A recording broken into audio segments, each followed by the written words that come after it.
Hi, I'm Karlin Borisenko. In early 2020, I was the knitting Democrat who accidentally went viral on the internet for going to a Trump rally and then left the party. I became the conservative darling, was on all the shows, traveled around the country, and then realized that conservatives were no better than Democrats. If there's one thing that I've learned, it's that both political tribes are two sides of the same coin. But it wasn't all bad. On my journey, I became obsessed with understanding the woke ideology and the culture war. I broke the story of the city of Seattle doing segregated training with its employees. How bad has this stuff become? The city of Seattle has now put out, I'm not kidding you, this is according to Dr. Karlin Borisenko, who's an organizational psychologist. The city of Seattle asked its white employees to voluntarily spend a day off in a training about their internalized racial superiority. I broke the story that led to the first ever federal lawsuit against critical race theory in the schools. I broke the Coke Be Less White story, one of the biggest anti-woke stories of all time. It got over 30 million views. Coca-Cola's corporate headquarters even had to change their outgoing voicemail. Throughout the past few days, you may have seen inaccurate reporting on the content of our recently launched diversity, equity, and inclusion training program. I exposed the schools in Burlington, Vermont for grooming middle school children live on the internet. They called me an unwoke cult leader for that. And the Vermont Human Rights Commission slandered me publicly as being a hate channel. I even got called a hero in Breitbart for exposing that the Washington Post was writing a hit piece on Christopher Rufo. I have broken story after story after story about what's going on in the public schools, from Cambridge, Massachusetts, to autistic sex education, to the Department of Education in Michigan, literally training teachers all over the state how to groom children. I wrote a book called Actively Unwoke, the ultimate guide for fighting back against the woke insanity in your life. I host a podcast all about fighting back, and I'm downloading all of my knowledge to you on my Substack, karlin.substack.com. The world is a crazy place. We are literally surrounded by cults on all sides. On this show, we're going to do a deep dive into all aspects of the culture war, and I will show you the dark, dystopian underbellies on both sides. Here are the commitments I'll make to you. I will always tell you the truth. I will always bring you receipts. And if you stick with me, I promise you will see the world differently. Welcome to the cult. Please mount that like button for me and subscribe if you feel so inclined.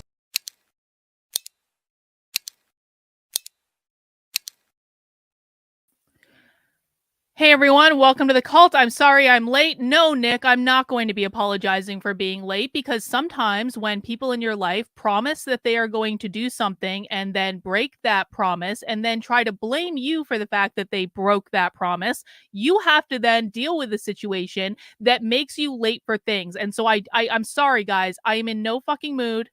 It is not you guys. The person who's responsible for this knows who he is. But I don't want to hear any fucking jokes about me being late in the chat, because sometimes there are extenuating circumstances and I don't want to hear it today. So I am very sorry that I am late. It is what it is, but we have stuff to do. And so we are going to be continuing on our journey. And you know what's funny?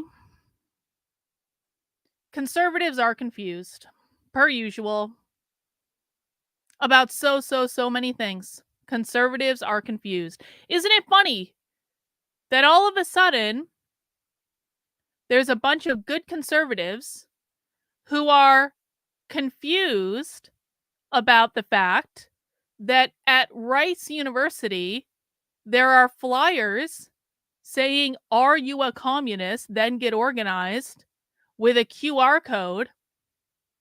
And conservatives are confused about where this is coming from.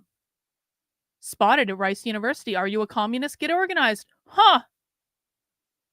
I wonder where this could be coming from. Does anyone know where this is coming from? Does that look a little bit like that? Huh.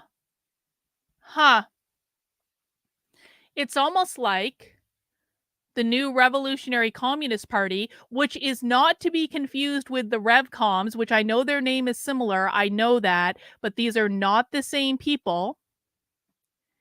It's almost as though the new Revolutionary Communist Party didn't just pop up out of nowhere. It's almost as though the Revolutionary Communist Party has been recruiting on college campuses. And even more than that, the Revolutionary Communist Party has been running events all over the country for years, weekend-long events teaching people about Marxism. They use flyers just like this to advertise. And this stuff has been going on for years.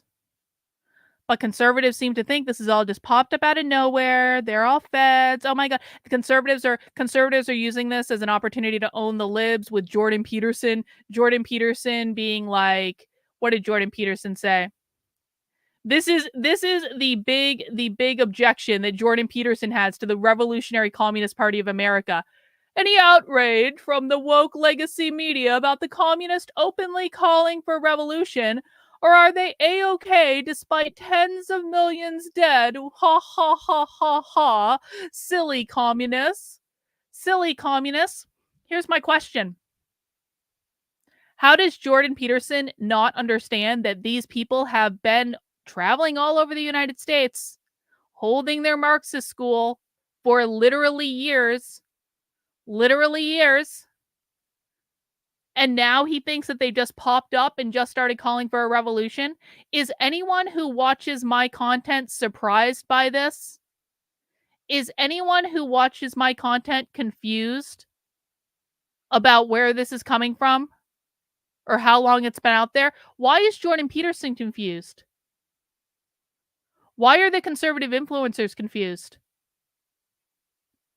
The mysteries remain. And you know what else they're confused about too?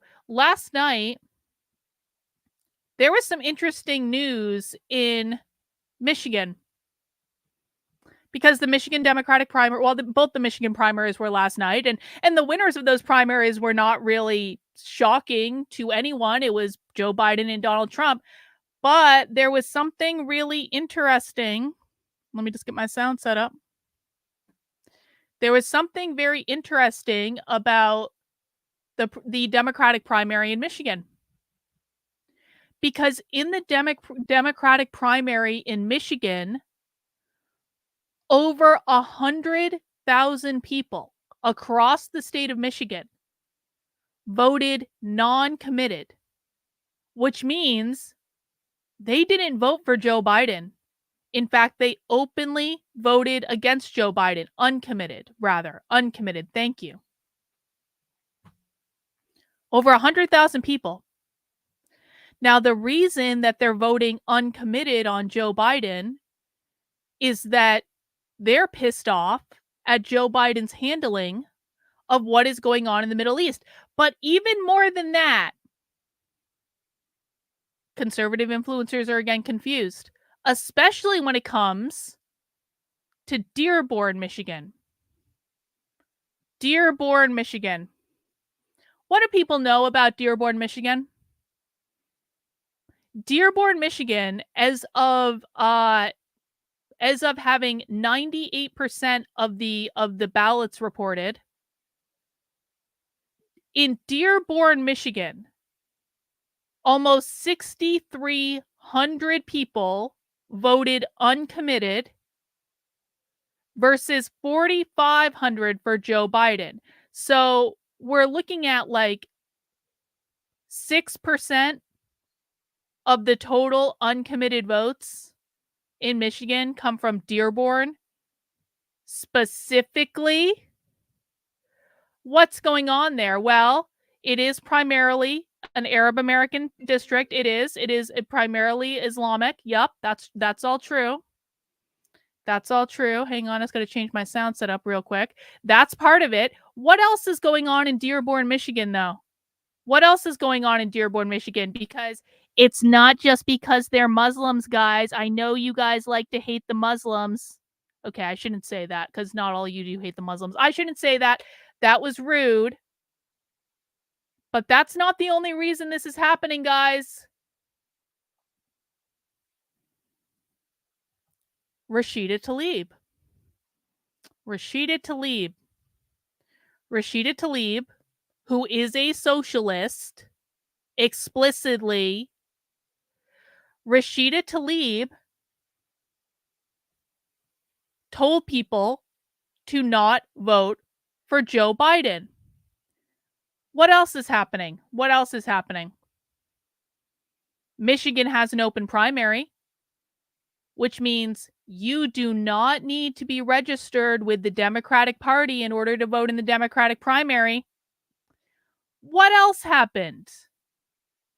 What else happened? Let's watch.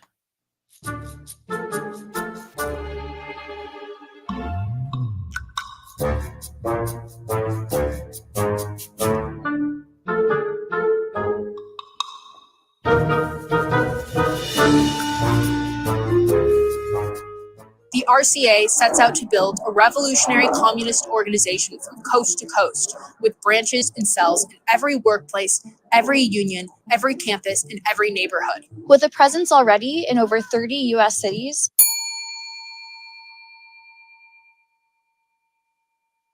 we're not starting from scratch.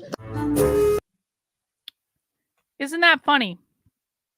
Isn't that funny that the revolutionary communist organization that we've been talking about has an organizing presence 15 minutes away from Rashida Tlaib's district, which is in Dearborn?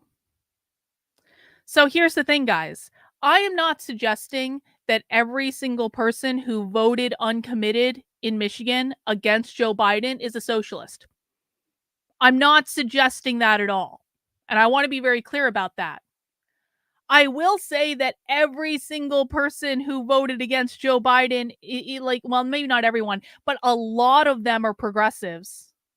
A lot of them are progressives. There's a reason they're not happy with Joe Biden.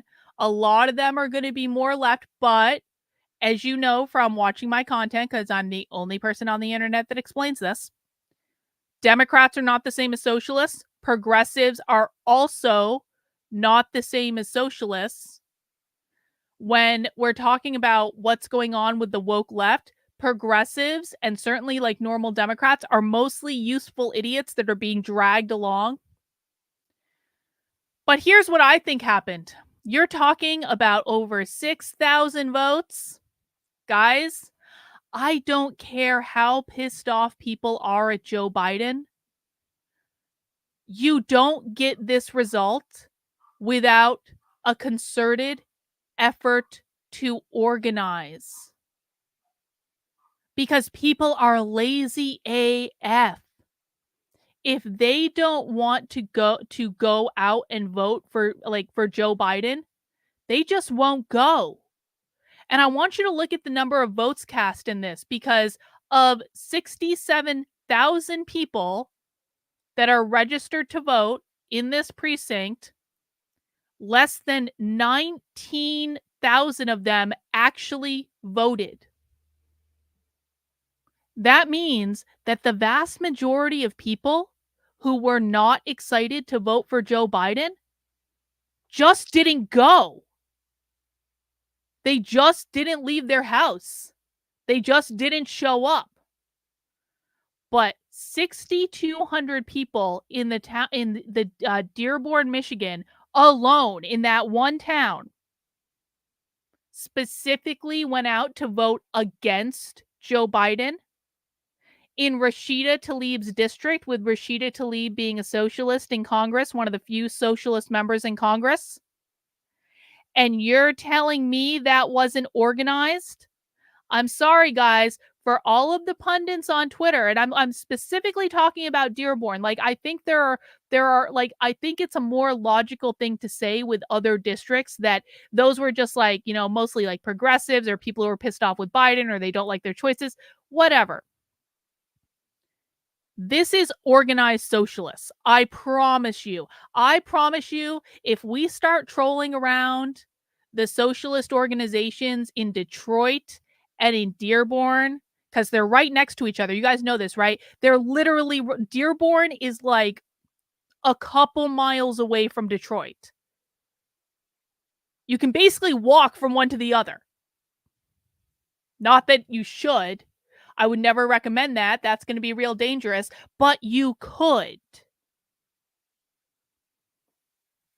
You're telling me that's not organized? Of course it was organized, because Michigan is one of the places in which this revolutionary communist party has been organizing for a while.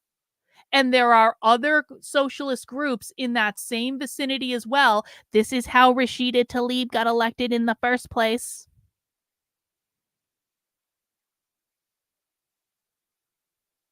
And so these pundits are on Twitter saying, this is a sign that people aren't going to vote for Joe Biden in November.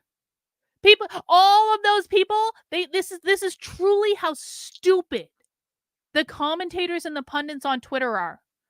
They're literally saying all of those people are Trump voters. All of those uncommitted people are Trump voters. Michigan's going to flip because no one likes Joe Biden. No.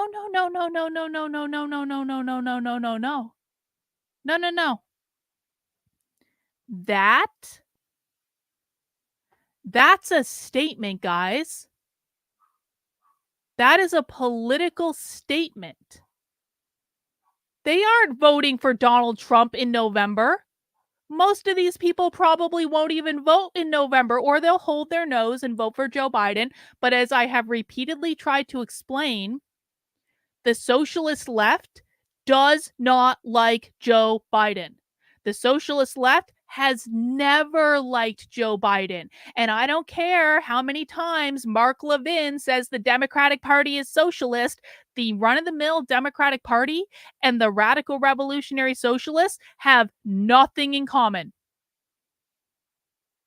Not anything of significance. The socialists do not like the Democratic Party at all. But that doesn't mean they're voting for Trump. Because if there's one person that they probably hate more than Joe Biden, it is literally Donald Trump. But no. They're winning. Conservatives are winning. Pinky swear. Trust me, bro.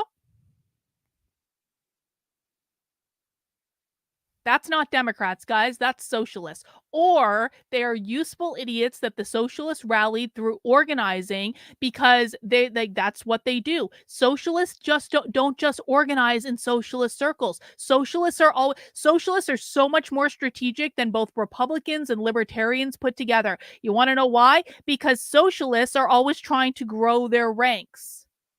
And so if they have an opportunity to go out to the progressives in Dearborn and say, let's just send a message. Let's work together. And of course, when they're organizing the progressives, they're not telling them that they're socialists. They go out to the progressives in Dearborn and they say, we're going to send a message because Joe Biden's going to win anyway, but we're going to send a message about Gaza. We're going to use this to send a message about Gaza.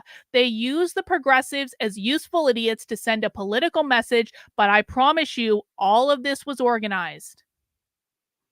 And it was organized by the same people who Jordan Peterson is trying to own the libs. Very highfalutin, very hoity-toity. Is the woke media. Here's what Jordan Peterson's doing. Is the woke media going to speak out against these communists after 100 million dead? After they're seeing that they're organizing on college campuses, after they're complaining all over the internet, they still don't put two and two together because they don't realize that this is a legitimate problem. If you guys think they're not going to be successful recruiting on college campuses, have you been paying attention? Bro. Do you think the Biden administration understands this, or are they clueless too? I mean, I think it's a combination of two things. One, I think there are a lot of people in the Biden administration and the Democratic Party who are completely clueless. But two, what makes you think these people aren't working in the Biden administration? What makes you think these people aren't already in the Biden administration? That's what they do. They get themselves into positions of power within institutions that is difficult to fire them from. These people are already working in the Biden administration. These people are already working in the federal government. These people are already working at colleges and universities. These people are already working at K through 12 schools. And we know that because they tell us that. They tell us that on video. But no, we can't get anyone to listen. We can't get anyone to listen because the influencers are just too busy. They're too busy owning the libs, darling. They're too busy building the brand. We can't possibly report anything real because that would be off brand. We have to feed our audience the bullshit outrage porn talking points that they become accustomed so they can be outraged on Twitter for the afternoon while we drink our whiskey and smoke our cigars and pretend we're doing something to save the world.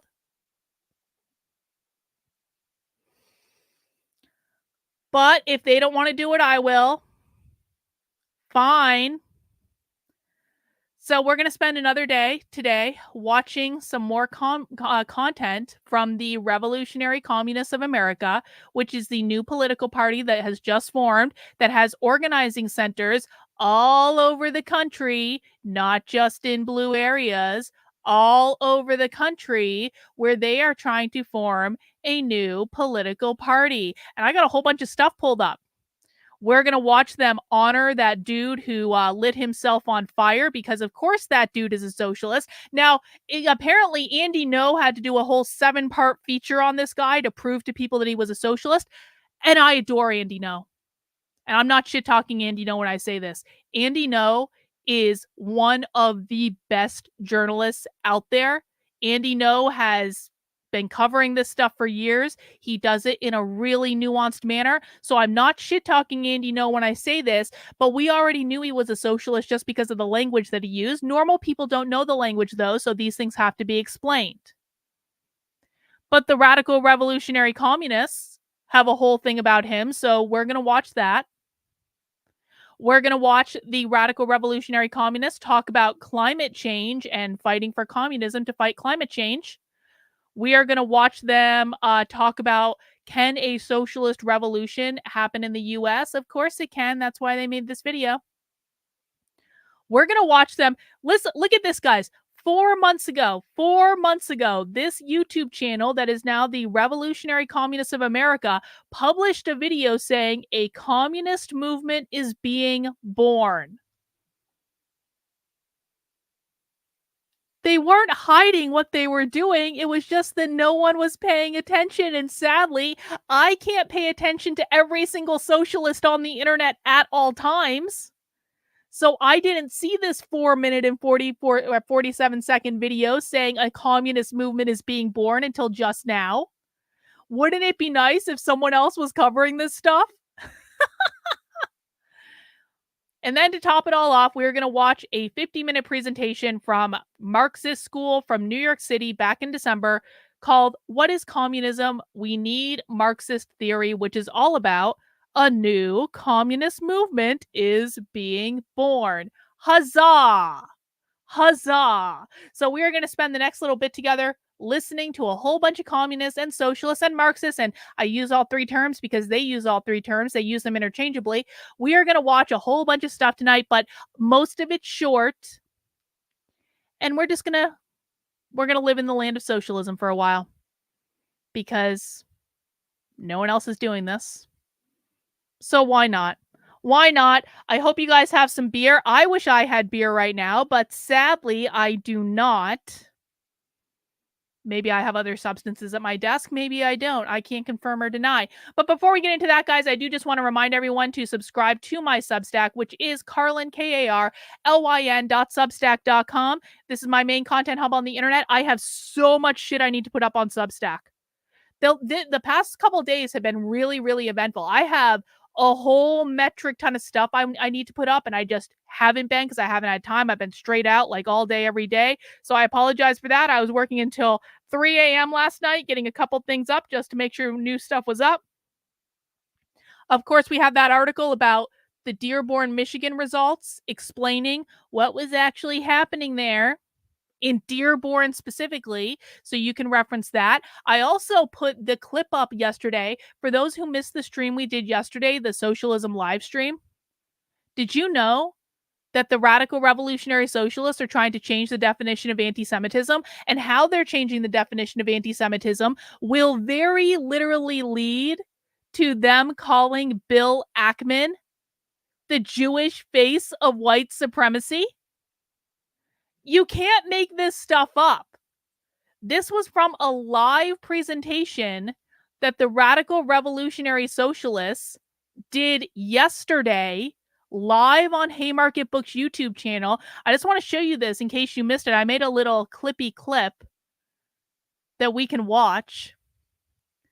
Rottweiler says, it obviously means dismantling white Western society and sexualizing kids, but I can't be bothered because I have a job. The Daily Wire customer, probably. That's it. That's exactly right. That's exactly right. Conservative influencers lying to their audiences about what's going on, telling them it's something it's not. And even if they were telling the truth, they couldn't be bothered anyway because we have jobs. We have jobs. We're the only ones with jobs. You guys don't have jobs. Yeah, okay. I want to play this clip though in case you missed the Haymarket presentation yesterday. Let's just take a few minutes, but I want to make sure people see it. There are two clearly distinct views of the history of anti-Semitism. One views anti-Semitism as eternal and in isolation from other forms of oppression. That's not what I meant to do. Hang on. Pause. I messed the whole thing up. What did I do? I hit the wrong button. Okay, hang on. Starting again. Sorry. There are two clearly distinct views of the history of anti-Semitism. One views anti-Semitism as eternal and in isolation from other forms of oppression. It is never ending, it can't be understood, and it can't be stopped. The other perspective, which we adhere to in this curriculum, understands anti-Semitism as historically contextual, situated amidst interconnected conditions and struggles. It emerges in different historical periods. Why are they doing for that? different reasons and in Why are relation they to doing other that, forms do you of think? oppression. These different understandings not only They're impact changing how the we see definition of anti-Semitism, but also anti-Semitism? how we think about responding to it. That is distinct from or as part of and connected to other struggles against oppression.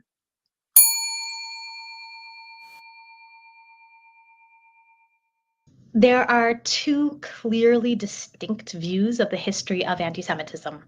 One views anti-Semitism as eternal and in isolation from other forms of oppression. It is never ending, it can't be understood, and it can't be stopped. The other perspective, which we adhere to in this curriculum, understands anti-Semitism as historically contextual, situated amidst interconnected conditions and struggles. It emerges in different historical periods for different reasons and in relation to other forms of oppression. These different understandings not only impact how we see anti-Semitism, but also how we think about responding to it. That is distinct from or as part of and connected to other struggles against oppression. And next slide, please. We look at anti-Semitism in the US historically in relation to immigration and social, economic, political, and racial realities. And we see current forms of anti-Semitism, including white nationalist violence, tropes and stereotypes, philo-Semitism, among other forms. Next slide. We look at Jewish immigrants coming to the US from different parts of the world and how they faced discrimination and exclusion, along with other immigrant communities during different periods. At the same time, of course, African Americans and Native Americans continued to face severe marginalization, violence, and racism that has characterized the long history of racism and exploitation rooted in white supremacist structures and ideology. Capitalist. That means Next slide, capitalist. They're trying to change the definition of anti-Semitism. That's crazy. To struggle against oppression. That's already the golden nugget of this entire presentation. And we focus on some of the manifestations of anti-Semitism in the US today, beginning with a rise of someone call the ADL immediately. Jews and against so many of our communities. And while we have highlighted places and ideologies that we believe anti-Semitism is most present and concerning, We also recognize that anti-Semitic attitudes and views, like all forms and manifestations of injustice, can show up among anyone who lives in our society. And next slide, please. We see how the 2017 Unite the Right rally in Charlottesville, Virginia, exemplifies the nature of white nationalist violence in action. The rally's goal, rooted in anti-Black racism, called for the unification of the white nationalist movement and opposition to the proposed removal of the General Robert E. Lee statue. As part of their racist attacks, participants paraded in Klan robes and swastikas and shouted, "Jews will not replace us." Next slide, please. So stereotypes and tropes have been used historically and continue to be used in different ways that harm or mischaracterize Jews. We've seen the many ways that these characterizations of Jews continue to be articulated and used differently in different settings and can take different forms. Manipulation, financial control, rich. While it is critically important to understand what anti-Semitism is, equally important is to understand what anti-Semitism is not. If Jews are rich, they're bourgeois. Organized campaigns are derailing and misstating the meaning of anti-Semitism and falsely conflating it with criticism of Israel and Zionism. The misstating and distortion of what anti-Semitism is, it furthers political goals that are harmful to our work for justice, including that of ending anti-Semitism. Next slide, please.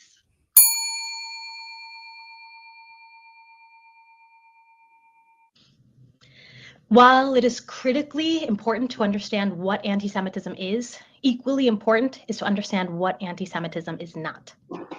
Organized campaigns are derailing and misstating the meaning of anti-Semitism and falsely conflating it with criticism of Israel and Zionism. The misstating and distortion of what anti-Semitism is, it furthers political goals that are harmful to our work for justice, including that of ending anti-Semitism. Next slide, please. There are many, many examples of fabricated cases of anti-Semitism instigated by those standing in opposition to human rights and justice for the Palestinian people. These false accusations of anti-Semitism have intensified as people across the globe have spoken out and taken action in response to Israel's genocidal assault on the Palestinian people. This is so socialist, I can't even take it. So goddamn socialist. As we think about moving forward together, we ground ourselves in the long trajectory of those who have resisted injustice. We share examples of solidarities and foundational principles which reflect a commitment to collectively and intentionally challenging injustice together. So here's the point, guys. Here's the point. What they're doing is exactly what they did when they changed the dictionary definition of racism. When they're saying that racism equals power plus privilege, that's exactly what they're trying to do with anti-Semitism. They're trying to say anti-Semitism equals oppressed plus Jewish. Does that make sense? When they say racism equals power plus privilege, what that means is you cannot be racist against white people because white people have power. You can only be racist against people who are not white because they lack power and privilege. What they're trying to do with anti-Semitism is to say you can't be anti-Semitic against Jewish people who have power, like Bill Ackman, because Bill Ackman is a Jewish billionaire who has gotten really pissed off at these pro-Hamas protests on college campuses and has created a lot of problems for these people. So what they want to do is they want to say, Bill Ackman, you are a billionaire. No one can be anti-Semitic against you, Bill Ackman. You're not oppressed, Bill Ackman. You can only be anti-Semitic against people who are actually being oppressed. And Bill Ackman, it doesn't matter if you're Jewish. You're not oppressed, bro, so no one's being anti-Semitic towards you. And I'll tell you what the next step to that is. The next step to that is that there are a lot of guys, this is a socialist presentation, and I see there are some people in the chat who are confused. Socialists don't support Israel, guys. I don't care if they're Jewish. Socialists are not Zionists.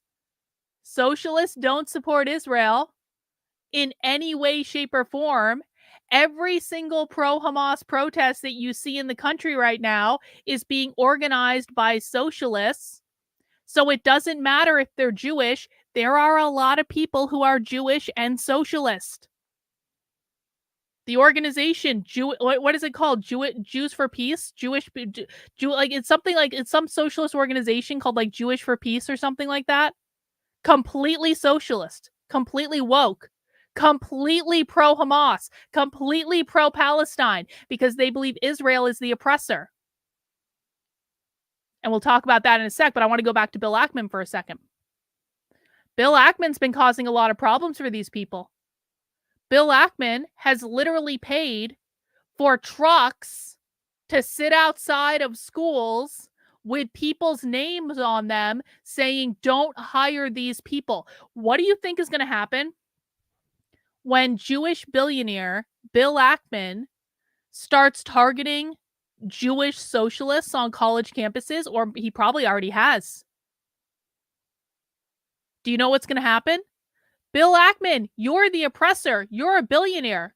Bill Ackman, you're being anti-Semitic to these Jewish college students by trying to dox them. Bill Ackman, you are the Jewish face of anti-Semitism. That's where this is going for Bill Ackman. They are going to call Bill Ackman the Jewish face of anti-Semitism because he's throwing around his power as a bourgeois capitalist to oppress the people who are fighting for the oppressed Palestinians. Do you guys see that? Is that any different than when they called Larry Elder the black face of white supremacy? And furthermore, if we're talking about a definition of anti-Semitism, that means you can only be anti-Semitic towards someone who is being oppressed. That means no one can be anti-Semitic towards Israel. That means nothing that anyone says about Israel is anti-Semitic. Why? Because in the land of socialists, Israel is the bourgeois capitalist. Israel is the settler colonist. And so if you're taking a definition of anti-Semitism and you're saying you can only be anti-Semitic towards people who are being oppressed, who are actively being oppressed. According to these people, whether or not they're Jewish, Israel is not currently the oppressed state. Palestine is the oppressed state. The people of Israel are not considered to be oppressed under this definition. It doesn't matter what they think about it. It doesn't matter what Bill Ackman thinks about it. It doesn't matter what Bibi Netanyahu thinks about it. It doesn't matter. By these people's definition, the people of Israel are not currently oppressed.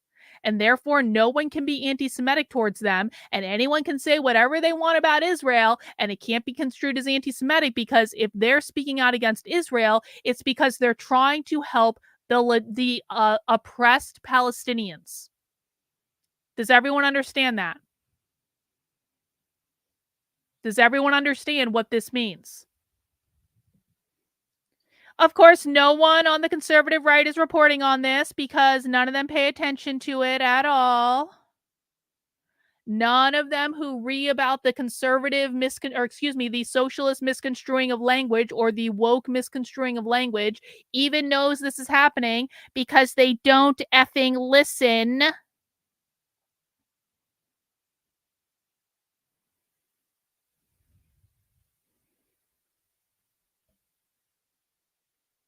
Is that cultural Marxism? I mean, I don't really think it matters whether or not we call it cultural Marxism. But this is the playbook that they've rolled out time and time and time and time and time again. And now Bill Ackman has been running around calling these people anti-Semitic, and he's been riling up all the conservatives to call these people anti-Semitic, and it's causing problems for them. So what are they doing? They're busting in and they're changing the definition of anti-Semitism. And then they're going to try to use it against the people who are calling them anti-Semitic. So we've now entered the language game battle. Remember when all the conservatives start reading about this? Remember when these people managed to get the dictionary definition of the word changed, because they've already started changing the dictionary definition of words. Remember when that happens, guys. Keep an eye out for it. And remember who told you about it before everyone else, because I promise you, this is going to show up again. These people are not going to go away, because what this woman is presenting is a classroom curriculum for public schools. I'm going to say that again. This was in a presentation about a classroom curriculum for public schools. This is what they're going to be teaching to the little ones without the parents knowing. Hold on to your hats, guys. It's going to be fun. Those are the types of things that you can find on my Substack that you will not find anywhere else, where I am literally years ahead of your conservative influencers, whether they want to admit it or not. If you want to support the work I'm doing, head over to the Substack. You can sign up for free if you want to, but if you want to support me, you can sign up for $8 a month, $80 a year. All of the money that you fund on my Substack does get reinvested into doing undercover and investigative journalism. Again, showing you stories that you are not going to find anywhere else, breaking down the woke ideology bit by bit in plain English so that you can understand the language when it's right in front of you. And this is what keeps us literally years ahead of every single conservative influencer pretending to know about this today. And I can't do it without your help, guys. Again, $8 a month, $80 a year really does help me out. Another way you can fund the work I'm doing is by heading over to the Unwoke art store, where you have about another day and a half to get the 4 goals of the woke left design for 25% off. This is an amazing design by Bot. In fact, Judy just got a bag today with this design on it, and it's looking great. Judy got a black bag, but she requested I made her a light bag, and I did do that as well. So we've got a new bag in the fold as well. Get the bag in a lighter color, just as a shout out to Judy. But she did post a picture, actually. Let's look at the picture Judy posted on Twitter. Hang on. Bing. I'll show you the picture of the bag. Because why not? Do. Takes a second because it's under my sock account. Where is it? Where is that awesome bag? Certainly not Dave Rubin. There it is. Look at that. Doesn't that look sick? You can get that design for 25% off in the Unwoke art store. I'll put that up a little bit more because, awesome. Look, the printing looks so good. I'm so happy. Anyway, get all of the 4 goals of the woke left design for 25% off in the Unwoke art store through tomorrow only. On March 1st, it goes all back up to normal price. You can also get the limited edition Unwoke Wiki shirt for another day and a half more, because on March 1st, this swaps over to a new design. So you can only get this for another day and a half more. And all of this does go to fund the work I'm doing, and I do really appreciate it. All right. Who's ready to watch some communism? We are working our way through a whole bunch of videos today. The first video I want to watch is the honorific to that Air Force guy who lit himself on fire. We got a bunch of short videos we're going to watch first, and we're just going to kind of make our way through it. Let me know what you think in the chat. Let me know if you have any questions. Again, we are watching a bunch of videos from the new Revolutionary Communist Party of America. These are radical revolutionary socialists. We watch their primary source content because they will tell us what we're doing. All we need to do is listen. Let's get this party started. Yesterday afternoon, active duty member of the U.S. Air Force Aaron Bushnell set himself on fire in front of the Israeli embassy in Washington in protest against U.S. imperialism's complicity with the war on Gaza. The news of this brave act of self-sacrifice by a single man has powerfully echoed through the hearts of hundreds of millions of men and women. They feel the same profound desperation at the scenes of the genocide being committed in Gaza. Impotence as the collective military might of Western imperialism is used to crush and murder a small oppressed oppressed people. They feel the same choking rage Hang in our on. bloodthirsty Hang on. Not only would that never, ever, ever happen, I would never work for Charlie Kirk. Not for all of the money in the world would I work for Charlie Kirk. No fucking way. It honestly, guys, do you know how many tens of millions of dollars a year Charlie Kirk is wasting doing nothing but causing problems? Charlie Kirk drives away voters. Why would I want to work for anyone that drives away voters? Charlie Kirk, I swear to God. Do you mean my video or their video? I mean, I'm sure all their stuff, most of my stuff is tagged for demonetization, so it doesn't surprise me. Like, I usually have to fight to get my videos monetized. So guys, if you do want to support the work I'm doing, you have to send in super chats or sign up on the Substack. I don't make any advertising money from YouTube anymore. So I don't know if you're talking about their video or my video, but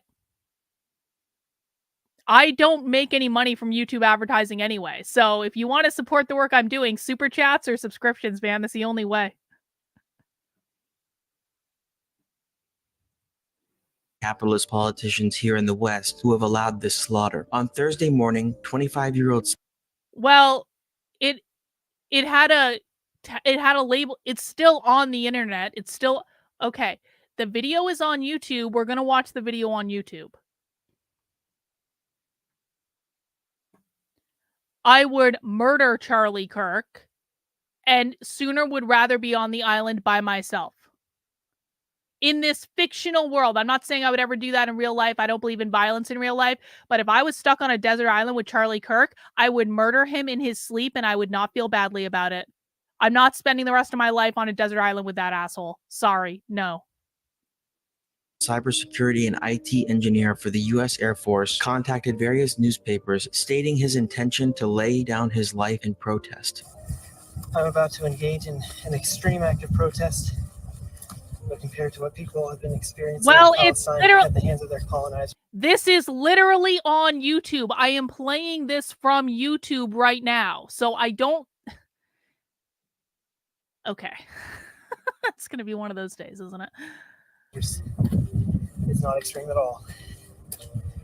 This is what our ruling class has decided will be normal. Faced with the rank hypocrisy of the imperialists who preach democracy and human rights while arming the murderous Netanyahu regime to the hilt, Bushnell, who is an anarchist, correctly placed the blame squarely where it belongs, with the ruling class. The video of Bushnell's final moments as he approached the gates of the Israeli embassy makes for harrowing viewing. Initially seen on Twitch by just a few dozen viewers, subsequent uploads of the footage have been seen by millions. Even as the flames engulfed his body, Bushnell screams out, "Free Palestine." These were his final words. Alongside this scene of a young man in the prime of his life giving up everything to bring attention to the suffering of the Palestinian people, the video also captured the spectacle of either a plainclothes police officer or a member of embassy security pointing a gun at the dying man, demanding he get on the ground. These actions were not the result of mental illness, but of a deep frustration and anger, the same sentiment which the hearts of millions of workers and youth burn. We are sick of the mass murder and of the lies coming from the capitalist media and politicians in America and everywhere who attempt to blacken the reputations of those standing with Palestine while justifying Israel's slaughter. But Bushnell's message to the... Okay, I want everyone to hear that last part again.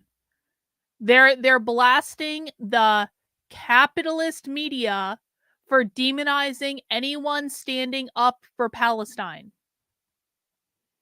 Oh yeah, he became a martyr, big time. Which the hearts of millions of workers and youth burn. We are sick of the mass murder and of the lies coming from the capitalist media and politicians in America and everywhere who attempt to blacken the reputations of those standing with Palestine while justifying Israel's slaughter. But Bushnell's message to the world was not simply one of anger.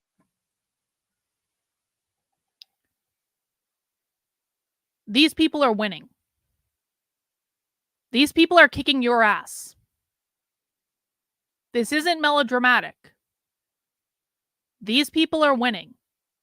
They are kicking your ass up and down the playing field. I understand you just sent me in a super chat, but you pay me to tell you the truth. Every single time you guys say stuff like this, They're crazy. They're mentally ill. They're melodramatic. This is all so boring. Like, own the libs, own the libs, own the libs, bro. They're all mentally ill. They're melodramatic. What does it say about you that you are losing so badly to these people?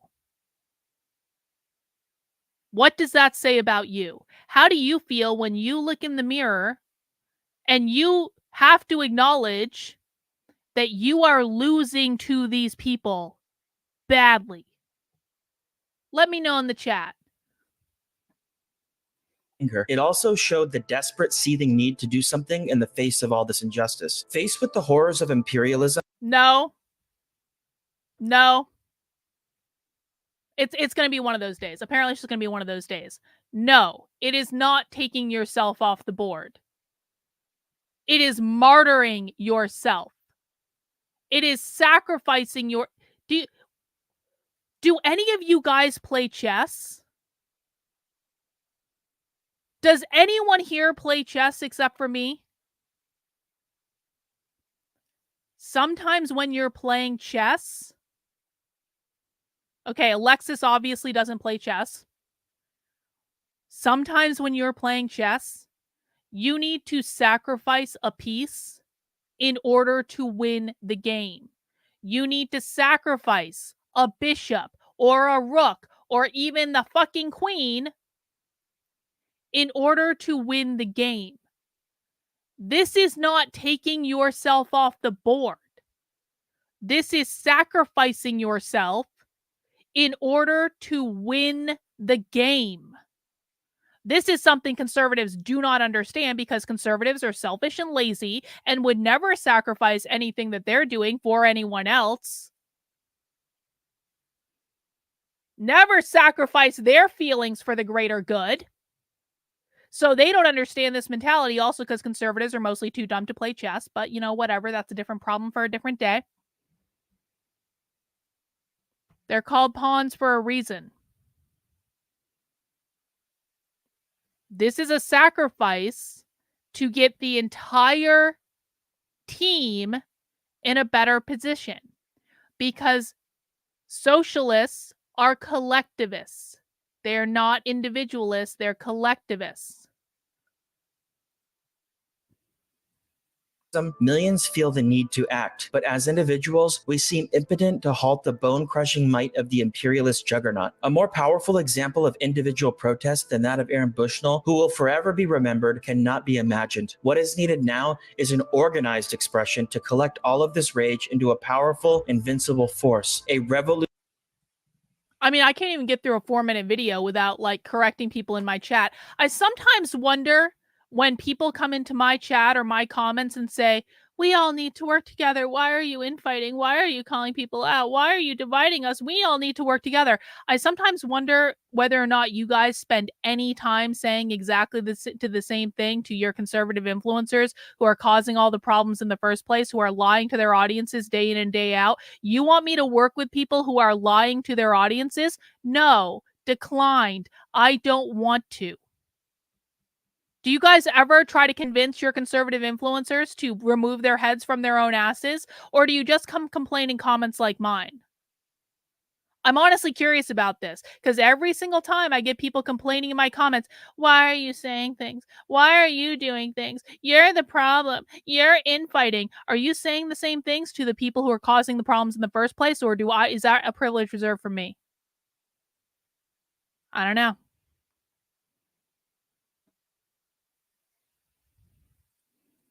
Revolutionary party that can challenge and overthrow this rotten capitalist system and the whole gang of imperialist war criminals, from Biden to Sunak, Macron, Schultz, Trudeau, each and every one of them. Bushnell's screams of free Palestine will echo long after his death. What is needed is a volcanic revolution, channeling the righteous anger of the millions who oppose the ceaseless oppression engendered by capitalism and imperialism at home and abroad. Bushnell's protest is the most recent in a long history of self-immolations against imperialist war and oppression. More recently, recently, the self-immolation of Tunisian street vendor Mohamed Bouazizi in 2010 against the grinding poverty and humiliation that he, like millions of others, suffered at the hands of the regime. This acted as the last straw for the revolutionary movement that erupted in Tunisia, ushering in the Arab Spring and the downfall of dictators. Today, the destruction of Gaza is radicalizing millions of people in the Middle East. Regimes throughout the region hang by a thread. The possibility of a new Arab Spring is in the air, terrifying the imperialists. Similar revolutionary developments are on the order of the day all over the world. The question of Gaza has become a key factor in the radical.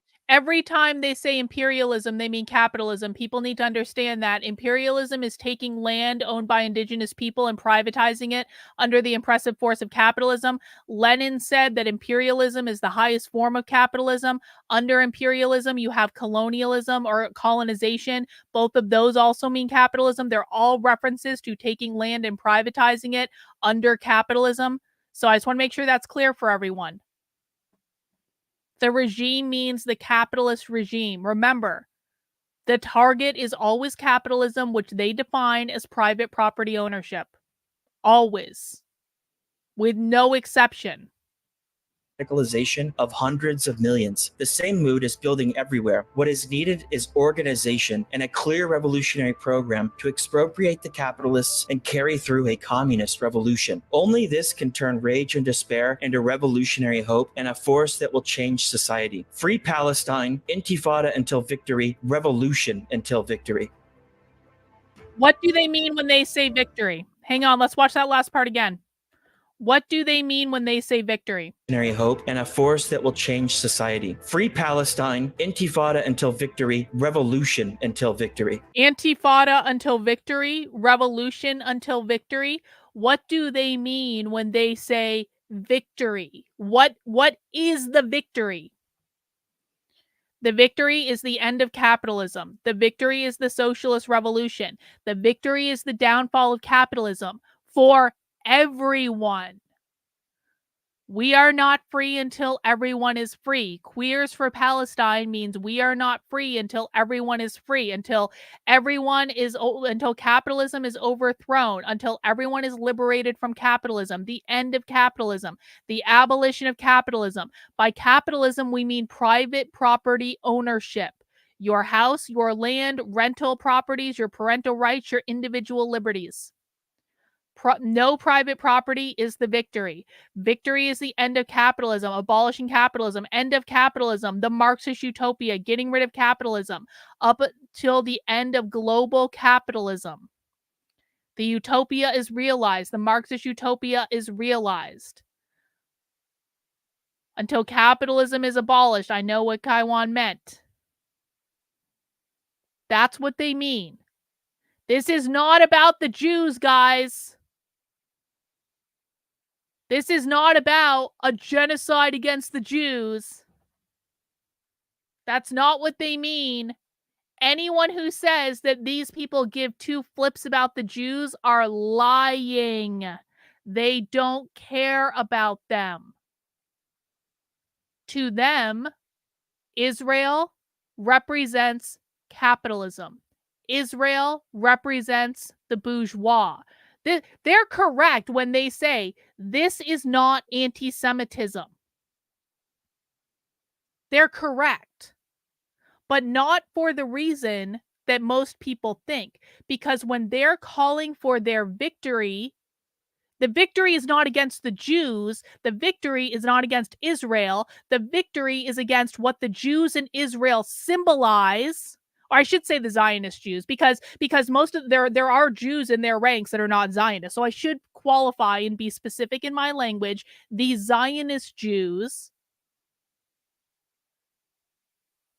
the Zionist Jews in Israel represent capitalism. They represent the bourgeois. They represent the settler colonists. They represent the imperialists. They represent the people who went in and took the indigenous land away from the indigenous people and privatized it under the oppressive force of capitalism.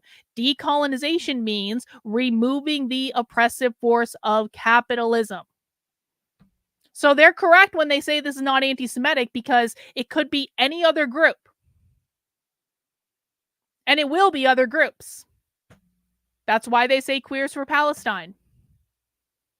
Because there will be other groups. It just happens in this case to be Israel. Does that make sense to everyone? Let's move on. Next up, we have a video about climate change. And what this video is going to say is that capitalism is the cause of climate change, and that if we abolish capitalism, we will abolish climate change. I haven't watched the video, so I'm kind of guessing on that, but I guess we'll see if I'm right.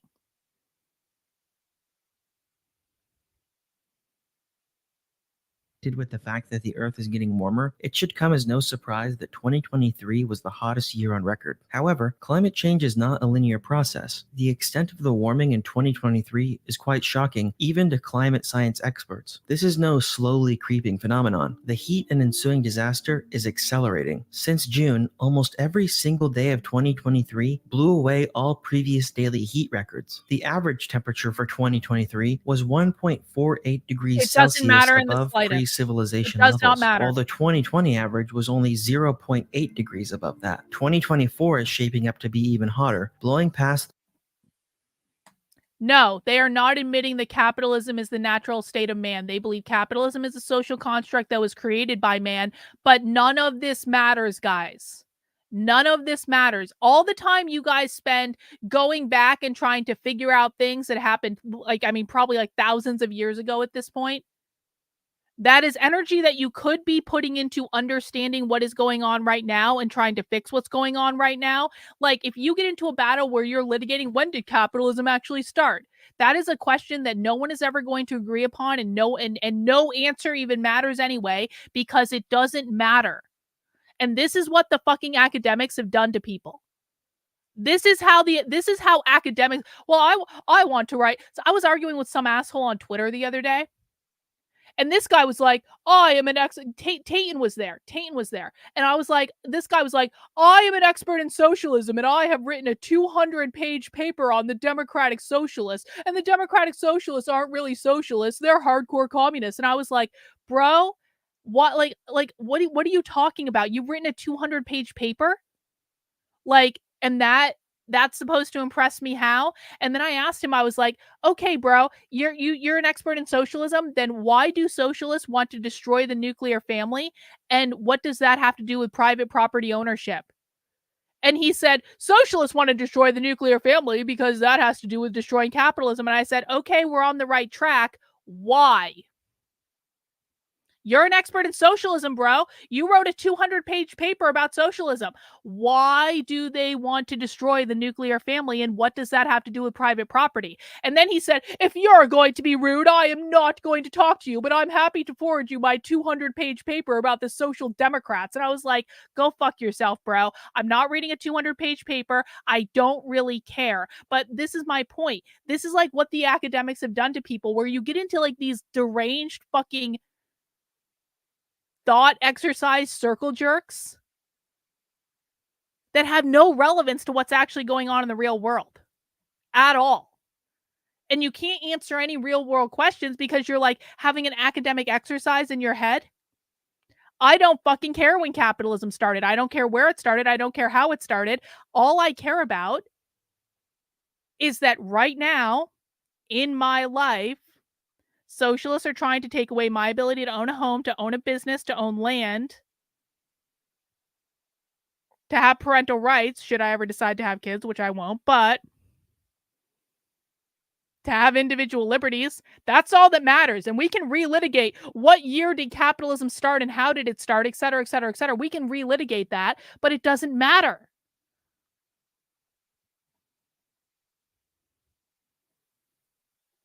He knew fascist meant capitalist. That's why it piqued my interest. And then Carlin came in and stole my date. I was trying to be like that guy. I'm sorry, Tayton. I'm sorry. Anyway, back to this. The 1.5 degree point, which the 2015 Paris Climate Accords promised to prevent. A recent report by the internationally renowned charity Oxfam has again exposed the murderous role of the capitalist class in the climate crisis. To address this crime against humanity, the only solution is to overthrow capitalist rule through a socialist revolution. Oxfam's report reveals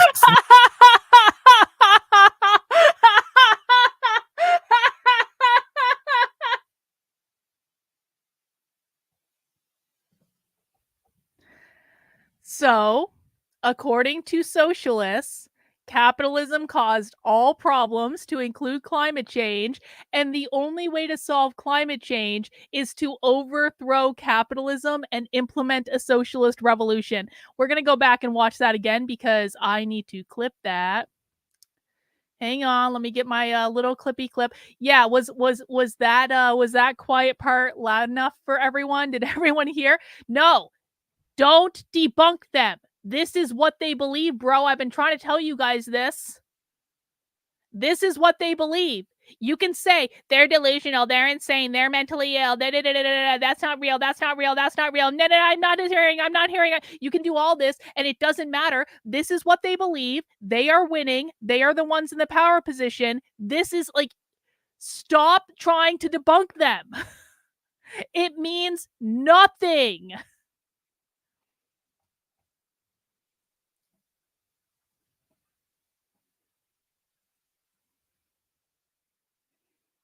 Yeah. If you want to debunk them, go home and write a 200-page paper. Go see how many problems you solve with a 200-page paper.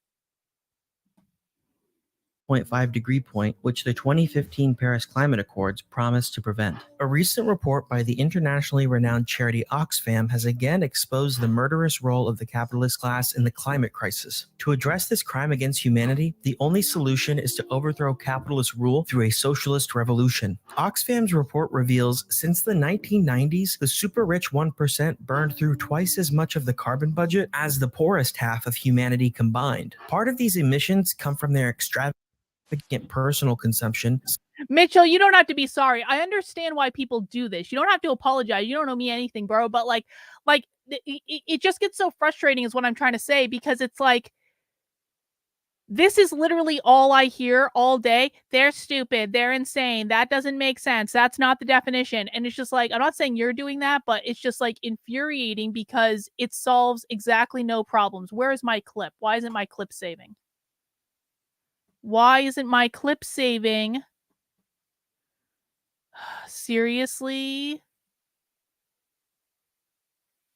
Hang on. I'm sorry, guys. I gotta clip that one more time because my clip didn't save. My beautiful clip didn't save. Sorry, that was my fault. I probably am getting my karma for yelling at Mitchell and being too harsh on him. One more. It's all capitalism's fault. One more time for posterity this time, for realsies.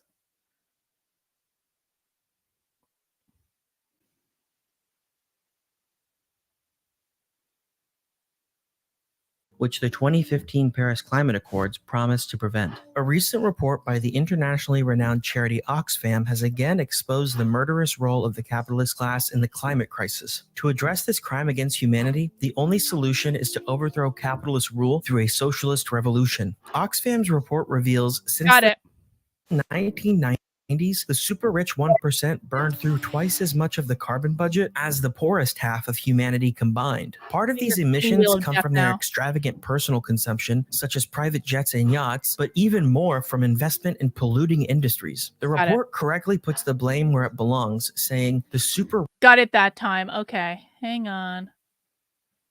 Let's get this super chat from Tayton. So is this when the actual propaganda starts? I think the style of this video is very propaganda-like, not normal on social. So this is a highly polished organization is the thing. Like, they've got funding, and I think they're self-funded. I want to find out where this organization's money comes from, because they do charge for their Marxist school. They do, they do publish. But where does their money come from? Because all of this is highly, highly polished. This is like a PR campaign. Who's doing their PR? Who are they working with? I don't know the answers to any of these questions.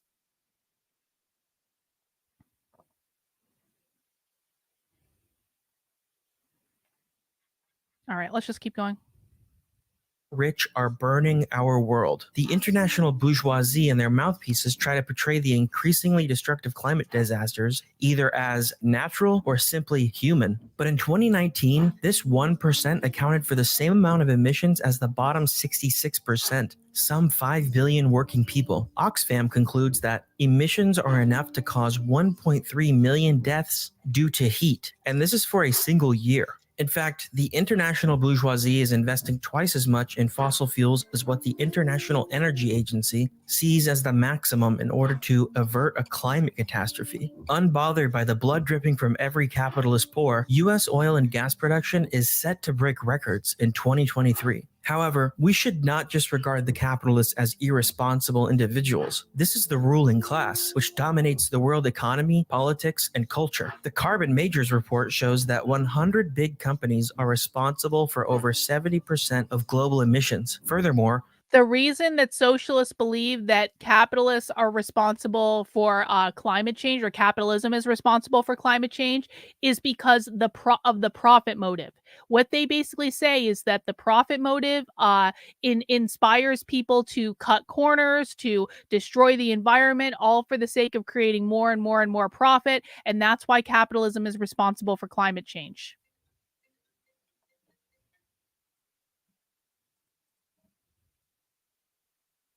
The reign of the profit incentive under capitalism leads to active sabotages of the transition toward clean energy. The Financial Times reports around $8 billion worth of Chinese solar panels are currently sitting in European warehouses, which is enough to power all the homes in London and Paris combined for a year. But it's more lucrative for the companies to stock them for future sales rather than use this technology for the benefit of humanity. So much for capitalist innovation. These are glaring examples of the total irrationality of capitalism today, which threatens the very future of humanity. But what is to be done? Oxfam and what they want to do to fix that, because what they're saying is the evil capitalist corporations have all the resources we need in order to stop climate change, and they're just sitting in a warehouse because they want to sell them. What if instead we took those resources and we just gave them to everyone? Wouldn't that be great?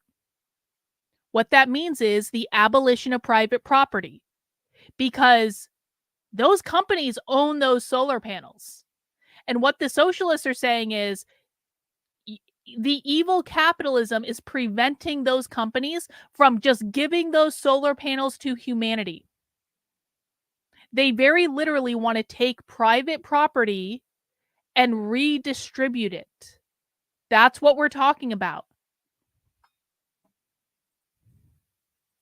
Proposes that our capitalist government should tax the rich and use the money for social and ecological reforms. Although they admit governments are often too reluctant to intervene because they are blinded by neoliberal thinking or controlled by powerful elites. But these same governments are not so reluctant when it comes to increasing military spending or bailing out big banks. The more serious bourgeois realize that a total environmental collapse would be detrimental to their own interests. But the logic of capitalism, confined by the narrow limits of private property in the nation state, dooms any substantial action from them. International conferences like the recent COP28 have no intention nor power to resolve the crisis. This recent conference was presided by the CEO of the United Arab Emirates State Oil Company and attended by thousands of fossil fuel lobbyists. It is criminally naive to believe that the capitalist world leaders can negotiate and cooperate in good faith. In fact, data has proven that countries and companies consistently fail to report accurate emissions per the Paris Climate Agreement obligations. As communists, we do not put any trust in the capitalist state, which is an organ. Now, also remember, who they're attacking here are the same people that go to the WEF. Everyone seems to think this show, exactly. These are the same people that go to the WEF, guys. The radical revolutionary socialists in America and the WEF are not the same. Their agendas are not the same. People are confused by this because their conservative influencers lie to them, but also they're confused by this because their agendas are overlapping. And so it seems as though they have the same goals, and they do have the same goals, but they're like two different baseball teams playing for the World Series. They have the same goals, but they're going to fight. Do people see that? Notice no sources, just crop propaganda. Well, they don't have to provide source. That's what this is. This is a marketing campaign. Yeah, exactly. In all of the socialist content that we've watched, there has never been one mention of the WEF. Now, I've heard them talk about the WEF. I've heard in their private meetings, when I've been undercover at their private meetings, just like conversations in passing, they don't like them. They don't like them. Exactly, Stevie. The WEF is a huge meeting of all their biggest enemies. They don't like them. Class rule. Seeing the U.S. political establishment back Israel's genocidal war on Gaza, while over 2/3 of Americans are in favor of stopping the massacre, should expose the sham of bourgeois democracy. We also have no illusions that the climate crisis can be resolved. What does bourgeois democracy mean? He just said that 68% of respondents are in support of a ceasefire in Gaza. And then he said, this is the sham of bourgeois democracy. What? Don't just say capitalism. What? The answer is not capitalism. What does bourgeois democracy mean? I am not accepting any answer with the word capitalism in it. You guys can type capitalism in the chat all you want. That's a throwaway answer. It's not good enough. I have higher standards for you. What does bourgeois democracy mean?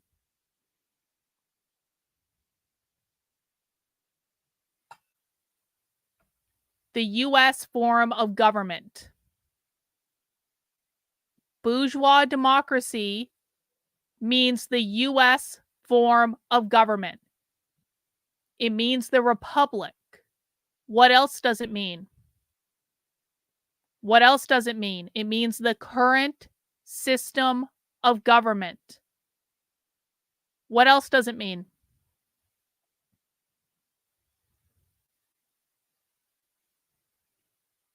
What else does it mean? It means the Electoral College.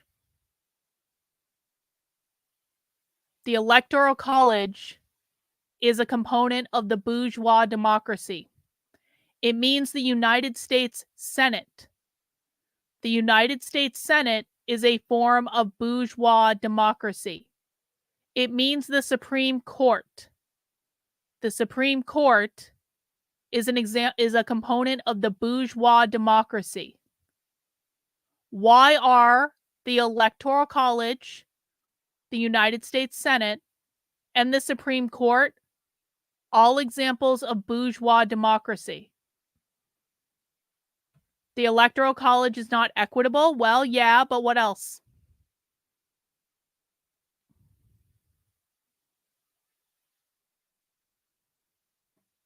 I don't know what this means, Tayton. Private property owners control the means of pro. I don't know what that means, but thank you for the super chat. The Electoral College is not it's not a direct democracy. Exactly.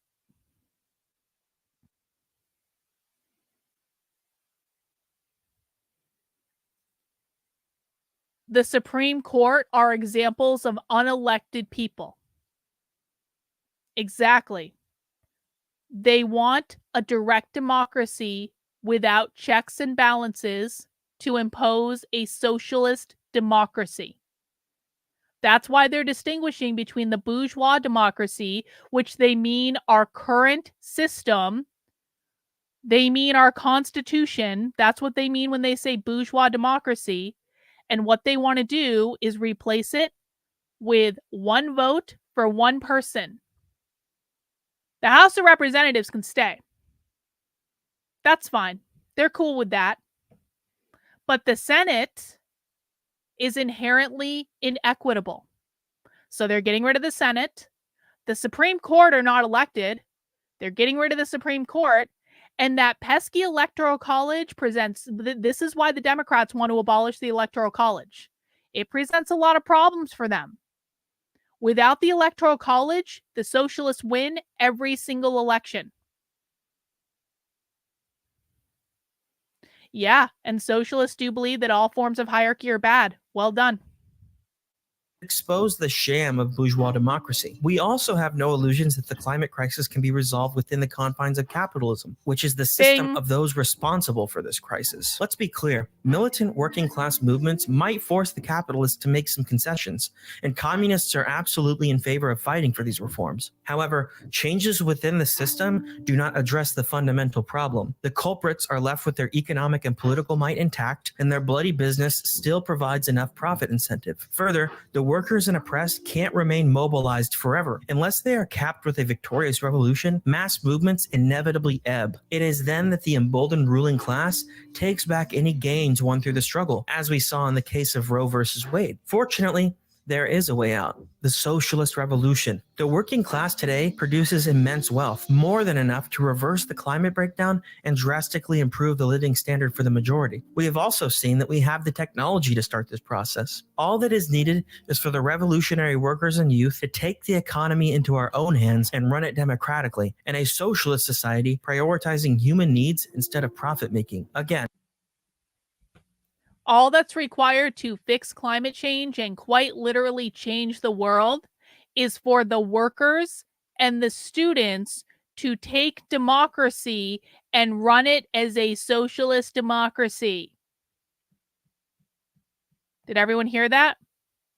Oh yeah, they're going to abolish all this stuff too. They want to abolish all money. They don't want money to be a thing. But yeah, all that stuff is going to go as well. Let's listen to that again.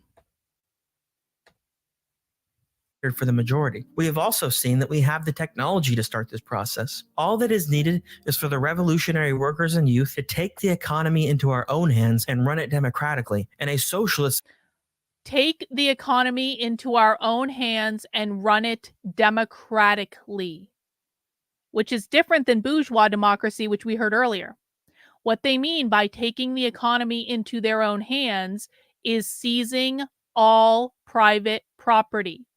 And what they're specifically referencing here are those solar panels from earlier, where they're like, all these solar panels already exist. All we need to do is actually set them up. That's it.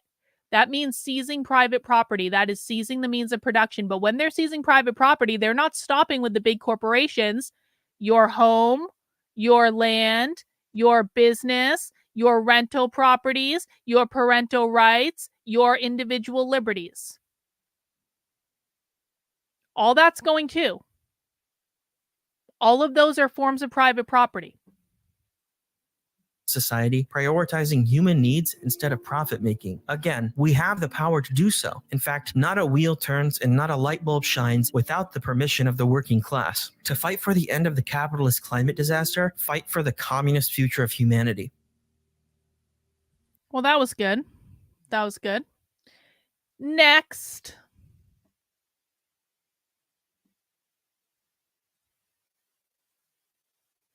Next. Can a revolution happen in the United States? Let's see. Encounter skepticism or even extreme pessimism about the possibility of a socialist revolution in the United States of America. We hear things like, I agree that we need a socialist revolution, but that's never going to happen in America. Or, isn't the American working class too privileged to revolt? Given decades of ideological onslaught against communism and socialism in schools and in the media, and the effects of the post-World War II economic boom, which temporarily blunted class consciousness for an entire historical period, it is easy to assume that the US will remain capitalist forever. But the tide is now turning, and it must be emphasized that even the most powerful imperialist power on Earth is not immune to the laws of the class struggle. Throughout history, revolutions have exploded in what seem to be the most unlikely places. In 2011, the Arab Spring started in Tunisia, which only a few months earlier had been deemed a model country by US imperialism. In 1978... I mean, so these videos are all highly polished, but these videos are not hard to make. People realize that, right? Like, these videos very literally could just be being made by some like film student, socialist film student that these people are working with very, very easily. I mean, like I keep saying this is a really polished production, but I don't necessarily think that like when I say they're self-funded, I don't think they're spending a lot of money on this. I think they're using people that have the ability to make it look really polished, but this is not hard. Anyone can make this video. The CIA considered Iran as the most stable country in the Middle East, not long before the Shah was overthrown in the 1979 Iranian Revolution. And let us not forget that prior to the 1917 Russian Revolution, the first time the working class took power and began the socialist transformation of society, the Tsarist Empire was viewed by almost everyone as an utterly conservative and reactionary society. But it isn't just the poorer ex-colonial or semi-colonial countries that are prone to revolution. The German revolutions in 1918 and 1923 and the British general strike in 1926 show us that even in the economic powerhouses of capitalism, the contradictions of capitalism cannot be fundamentally overcome. In fact, in 1968, the largest revolutionary general strike in history shook France. This was a country that had been lauded for its high living standards, and it occurred during a period of economic upswing. All of this goes to show that it is not the absolute level of want or poverty that makes a revolution, but rather the constant instability of the system, which eventually pushes the masses of workers to realize that they need to take matters into their own hands. For Marxists, this is the essence of a revolutionary situation. Revolutions are an objective phenomena under class society. They develop according to their own laws and occur independently of the will of any individual or even of society as a whole. Just as we can confidently say that earthquakes will erupt due to the constant motion of the tectonic plates, history proves that revolutions are an inevitable result of a society divided into opposing classes. While we can't predict the exact time and location of earthquakes, volcanic eruptions, or revolutions, we can be sure that they are coming. Still, some argue that the US, with its advanced military and home to the richest people on Earth, is a unique beast. Surely this must be a special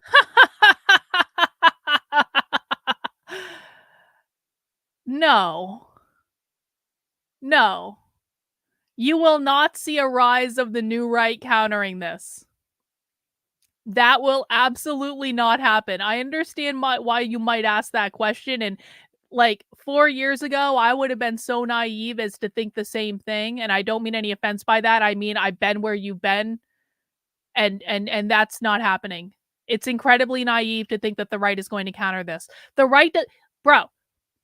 Again, you're a channel member, so I'm not trying to poo-poo you or anything, but the right doesn't even take this seriously. The only group on the right that maybe could do something are the Groypers.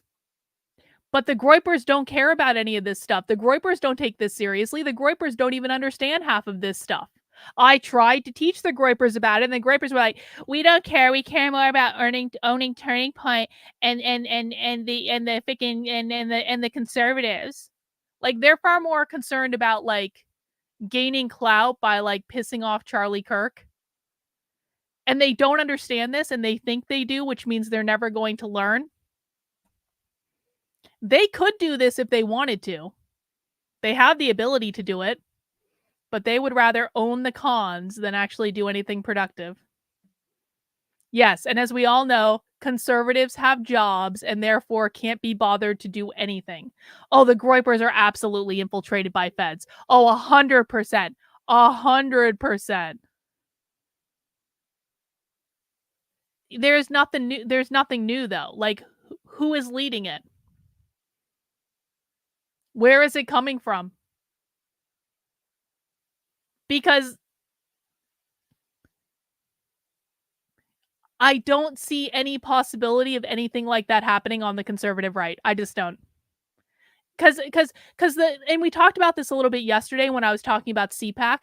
The priorities for conservatives are image and brand and polish and looking perfect and having the perfect hair and the perfect boob job and the perfect push-up bra and the perfect outfit and the perfect haircut and then the perfect set. Never talking about topics that we're not supposed to, sticking to the script, sticking to the narrative. And they don't even take these people seriously to begin with. So I don't know how that would pop up.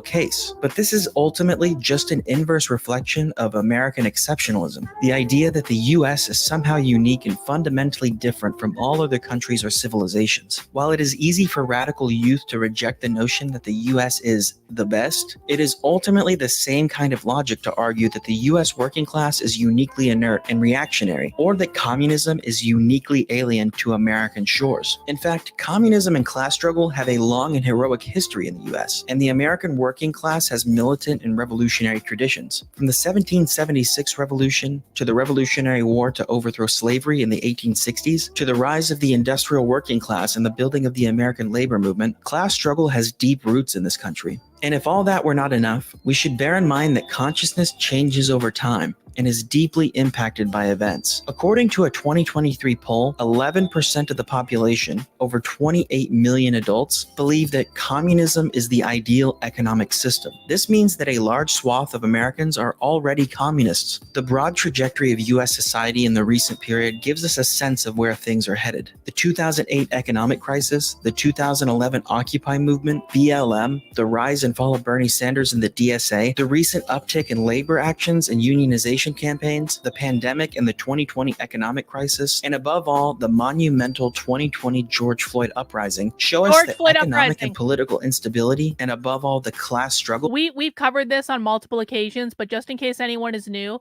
they call the riots of 2020 the George Floyd uprising or the George Floyd rebellion. They've literally written books about this, and you just heard it, the George Floyd uprising. Are on the rise. Actually, even greater. Let me grab this super chat from Terry. Thank you, Terry. We err in underestimating them by assuming they are stupid. They are not. Crafty, sure, not dumb. I mean, again, this is like conservatives causing their own problems, because I said yesterday that it was that, like, someone asked me, I think on Rumble, like, are socialists trying to confuse people by using the term whiteness to replace capitalism? And I was like, they all understand this. The leftists all understand the language. It's the conservatives who don't understand the language because they don't listen to the left. And so it's actually the conservatives causing the problem and then causing the divisions, because on the left, when they're using the language with their people, which is really all they care about, they all understand what they're talking about because it's their subculture. It's the conservatives who don't understand the language, and it's the conservative reaction to the language that's actually causing all the problems. Well, it's the same thing with this. The left has never been the ones who say, we're mentally ill, we're stupid, we're dumb. It's conservatives who are like, they're mentally ill, they're stupid, they don't know the definition. Why are they so stupid? We should bring back insane asylums. It's the conservative influencers who have convinced their audiences that these people are stupid and mentally ill. And thus, because their audiences believe that they are stupid and mentally ill, they dismiss them out of hand. And they really think that none of this is happening. They really think that these people are not highly organized all over the country.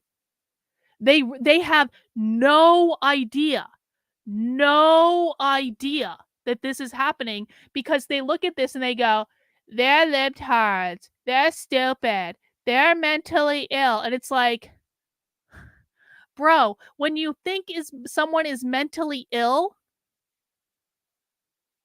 do you actually look into what they're doing? No, they don't, bro. No, they don't. Don't fucking lie in my chat. No, they don't. That is absolutely untrue.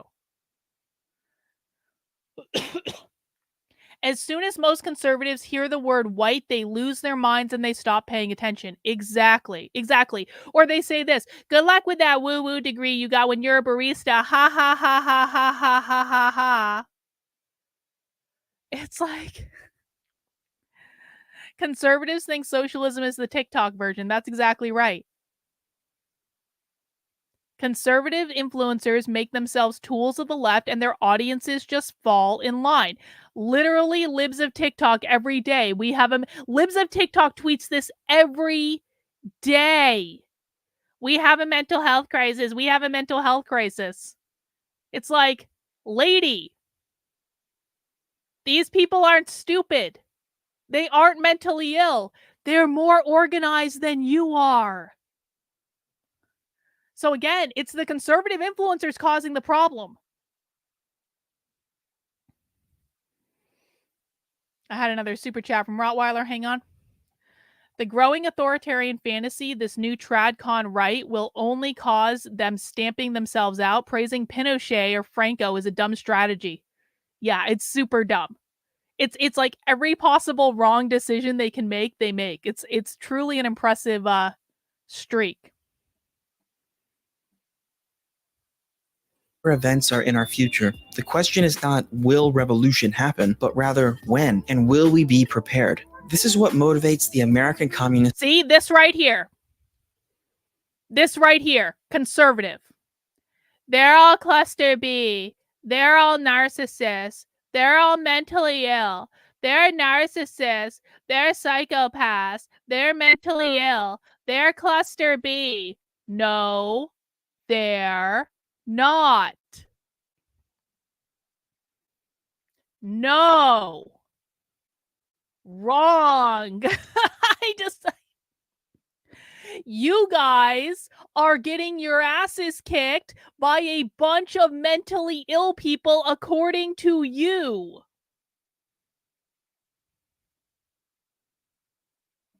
To carry out our most pressing task, to build a revolutionary party capable of uniting the working class in a struggle to carry through the American Socialist Revolution. Once U.S. capitalism is overthrown, the final victory of the world socialist revolution will be squarely on the agenda. If you are a communist, then get organized with Socialist Revolution. Did you hear that last part? As soon as U.S. capitalism is overthrown, the final global socialist victory is on the agenda. Every single day I get asked, because conservatives are just owning the libs. Every single day I get asked by a conservative, why don't they move to Venezuela? Why don't they move to Cuba? They want socialism so bad. Why don't they move to a socialist country? Well, the reason they're not moving to a socialist country is because, and we have them on video saying this, they want socialism here. They only want socialism here. They do not believe that socialism can work. They do not believe real socialism has been tried in the underdeveloped countries, because real socialism has to be implemented in a developed country. And they believe that if they can do socialism here, if they can get socialism in the United States, they can quite literally get it anywhere. This is the target. They are not moving to Cuba, conservatives. They are not moving to Venezuela. That is not going to happen. Saying, why don't you move to Cuba? It makes you look dumb when you say that.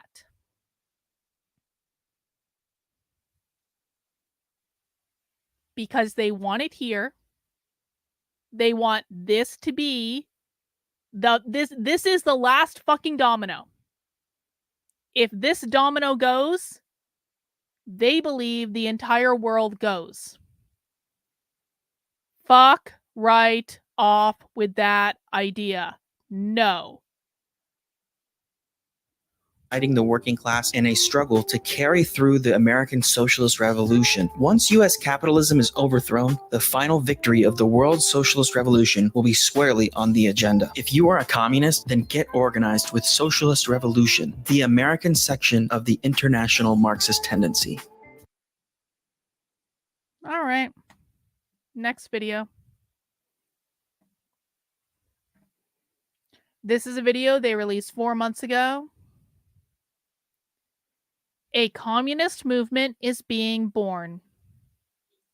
Basically through the title being given to me due to the way I felt about systems that I grew up in. I grew up in East Harlem watching my neighborhood slowly get gentrified and commercialized for all these major corporations instead of the small businesses that used to be there. For the longest time as a kid, my question was always just why? Why is this happening? And when I found out why it was happening, it's why do we keep doing this? Why does this system seems to be the only system that we allow to try to work? Like in school, they would literally tell us as Black kids in the community, like they would literally tell us that everything is against. Wait.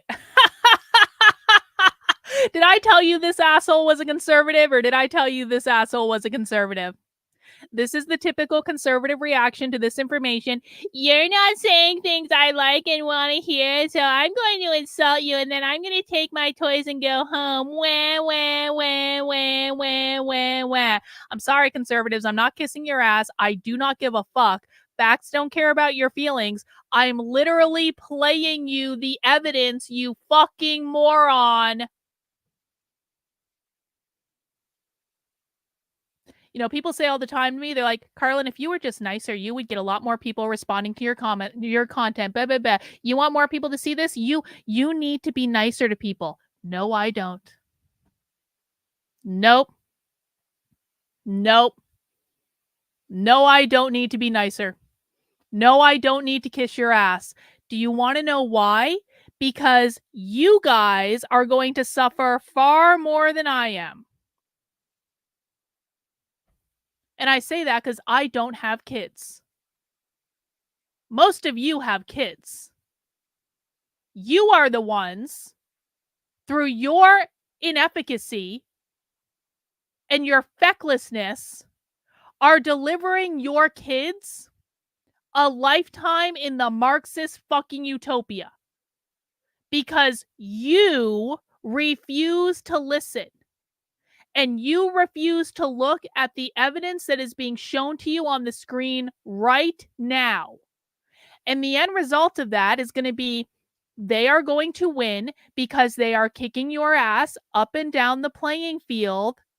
And you are more interested in someone's tone. You're more interested in clutching your pearls and saying, why aren't you saying the talking points I want to hear? Why are you telling me about libs and TikTok? Why aren't you kissing the asses of my conservative influencers? You are going to lose, and it will be your own fault. And I will not feel sorry for you at all, in any way. It is my job to show up and to show you what's going on and to explain it. If you don't want to listen, or if you don't like my tone, I've already done my job, bro. It is not my job to kiss your ass. It is not my job to beg anyone to pay attention.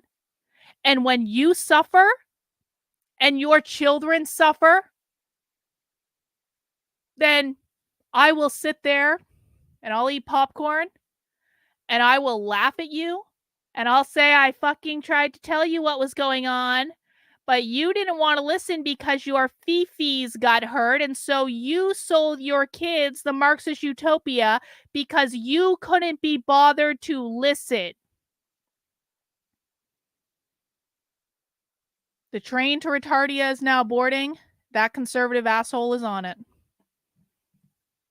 Us. They would tell us that the system isn't for us. They would explain our past, but they wouldn't give us hope. They would just tell us that that's it. That's all we have. So I always tried to think about pro-worker, pro-people ideas. And whenever I would bring them up to teachers or friends or older adults, they would always call me a communist or say that's communism. As a kid, I didn't understand it. But now that I do, I don't see a problem in being called that if it means that my ideals will make people's lives better. Growing up in Mexico, you always ask the question of why is there so much poverty around? Why do mothers and their children have to come up to your car, like just begging for spare change? I never got a good answer to that. They would say like, oh, they just didn't work hard enough, or just like the system was just not working for them. Why wasn't it working? And then coming here and just seeing the immense amount of wealth that there was in New York, all of these skyscrapers, all of this infrastructure, such a high level of development. And yet there's still people begging in the streets, right? There's still mothers and children like begging in the streets. And something in my head clicked at that point. And this is like right at the beginning of the Black Lives Matter movement too, right? And I was already getting into Marxism because of Bernie's betrayal. And Bernie's betrayal. That day where we found out that rent. Bernie's betrayal. I was already getting into Marxism because of Bernie's betrayal. These people are democratic socialists, and these people are not the same. They're not the same at all. They feel betrayed by Bernie Sanders. They feel betrayed by AOC. They feel betrayed.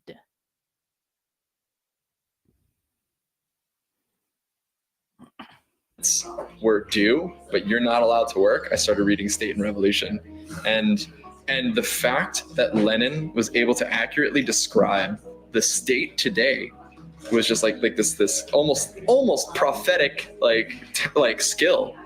I was like, there's something to this, and that was it. I never looked back and just kind of dived right into Marxism after that. Found the IMT a year later. I think that came along with me joining the workforce. These people are not Bernie bros. These aren't Bernie bros. And seeing not only are we not organized as a working class. No. Not the same people.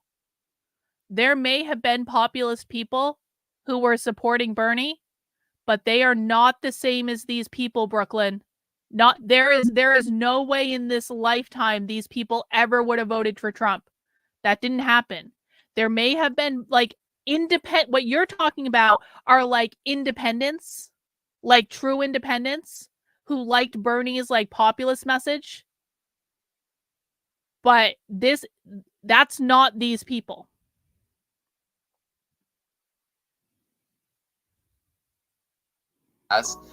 But the bourgeois is heavily organized, and that is part of the reason why working class people are not organized. It's terrifying. It's like staring into a never-ending hole. When you look into it, it just feels like there's nothing on the other end. There's nothing waiting for me there, other than losing the planet that I live on, that I love dearly, that I want to explore and protect the beauty of. Just know that you're not alone.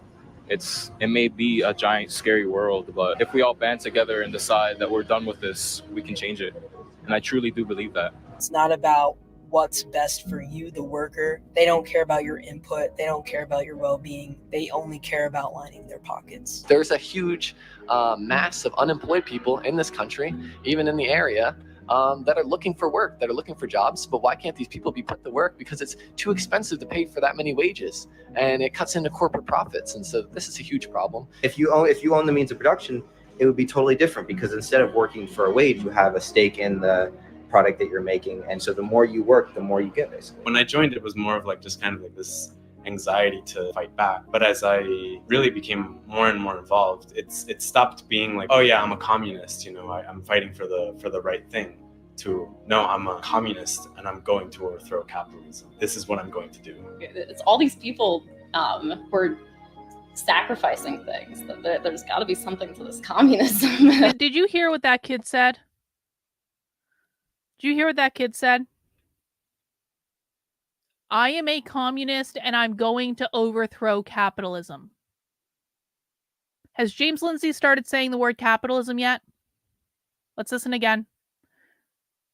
Hang on.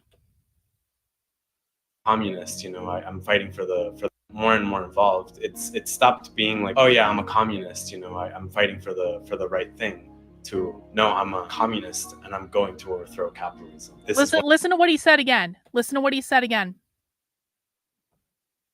When he started getting involved in this, he said, I'm a communist, I'm fighting for the right thing. And that evolved to, I am a communist, I'm going to overthrow capitalism. Listen again. More and more involved. It stopped being like, oh yeah, I'm a communist, I'm fighting for the right thing, to no, I'm a communist and I'm going to overthrow capitalism. That is a 20-something that's saying that.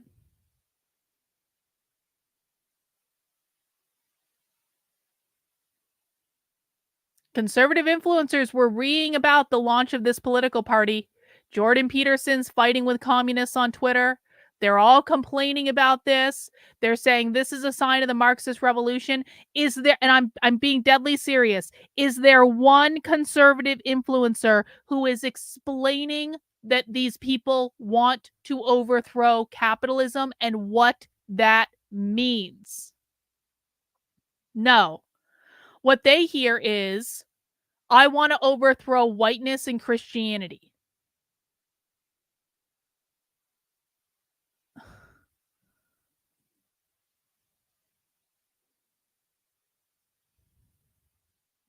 One more time for posterity. More and more involved. It stopped being like, oh yeah, I'm a communist, I'm fighting for the right thing, to no, I'm a communist and I'm going to overthrow capitalism. This is what I'm going to do. It's all these people who are sacrificing things. There's got to be something to this communism that I should look into. Something I definitely try to paint to some of my coworkers, and some of them are responding very, very positively to these remarks. Only going to get worse, and this is going to make people wake up. Events change consciousness. People are going to start, looking for revolutionary conclusions. And if you're a student, if you're at work, you need to be that person that people can come to when they want to get organized. You need to organize your student body. You need to organize your workers. And it starts with studying theory, and it starts with finding organizations like the IMT. That led me to step out of the online sphere and focus Look at on that what's room. happening Look at that right in room. front of me. That's Marxist school. That's Marxist school. They hold these Marxist school events on the weekends all over the country. Every month or two, they have another Marxist school. They do them in Austin. They do them in Minneapolis. They do them in New York. They do them in Dallas. They do them all over the country. Has anyone here ever been to a training event with Scott Presler? Because Scott Presler's the conservative rock star, right? Like, all these conservatives love Scott Presler. He's got millions of followers. Has anyone here ever been to a training event with Scott Presler? I have. There are more people in the room for Marxist school than there are at training events with Scott Presler.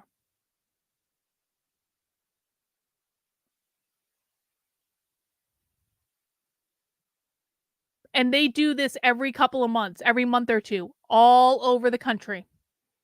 There are more people in this room for the weekend to learn about Marxism than conservatives who show up to learn from Scott Presler.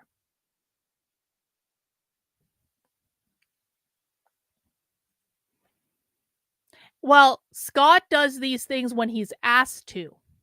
What should be happening, what should have happened a long time ago, is the RNC needs to remove its head from its ass, hire Scott Presler to train 100 people to do what Scott Presler does, and then work with those people to be organizing Republicans and conservatives all over the country all the time. Scott Presler needs to train more Scott Preslers. And then Scott Presler needs to be in charge of organizing events all over the country every fucking weekend in order to get conservatives activated. That's what should have been done 4 fucking years ago. But no, Scott does training events when people call Scott and say, Scott, do you want to come and do a training event? We'll pay for your travel expenses and all this stuff. And then Scott flies to wherever they are and he does a training event. But what he should be doing is organizing an army of trainers to teach every single one of them how to do what he's doing. That's what the RNC should be funding. But because they're not, Marxist school has more attendees attending in person whenever they do one of these events than Scott Presler does when he does his. This is why they are winning. This is reality. They're not mentally ill. They're not stupid. They are highly organized, and they are out organizing the Republican Party. Look at this room again. That led me to step out of the online sphere and focus on what's happening right in front of my face. Not just carry the ideology of a communist, but carry the action of a communist.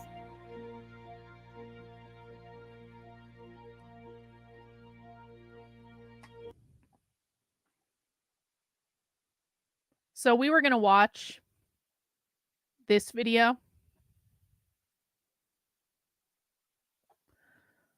But I'm in a pissy mood, and I've been streaming for almost 2 hours, and I think we're going to save this till tomorrow. And and we'll watch it then. And hopefully I'll be in a better mood by then. But I hope I've given people some things to think about. I don't know how to get people to take this seriously. I am certainly not going to temper my tone in order to get people to take this seriously.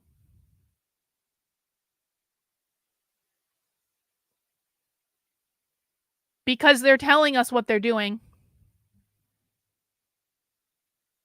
They always have been. And I don't know how to get people to listen. So I don't know if anyone has any ideas about that. But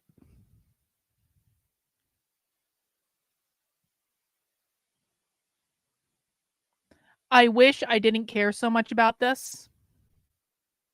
I wish there was a switch I could turn off where I wasn't just completely disgusted at all of the conservative influencers who are lying to their audiences and misleading their audiences. I wish I didn't. I don't have kids. Again, I don't have kids. I'm not going to have kids. I do believe the Marxist revolution will come in my lifetime, but I think I'm going to be a lot older then, and I'll be in retirement, and maybe being taken care of in retirement wouldn't be such a bad thing. Until they have me do the American socialist version of Maid.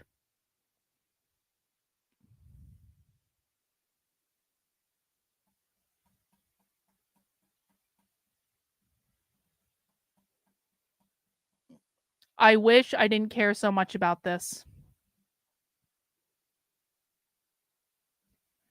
And I wish I could get other people to see what's going on, but I don't know how to do that.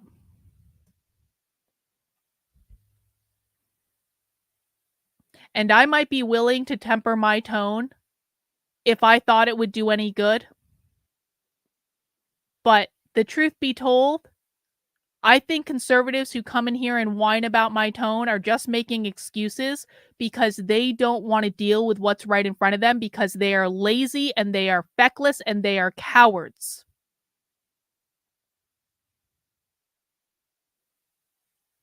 No, Scott Presler doesn't know about this. Scott Presler is an expert in many things. He is very, very good at what he does.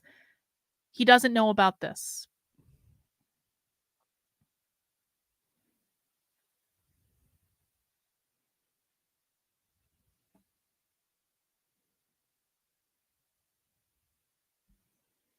Rush Limbaugh would often not even talk to people when he did his show. What does that mean? Because they pissed him off too? Is that what you're saying?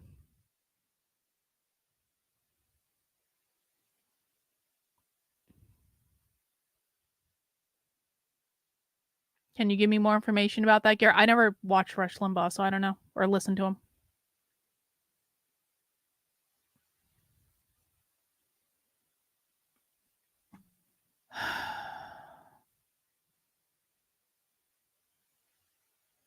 I don't know. I don't know what that means, though. Because they pissed him off, too?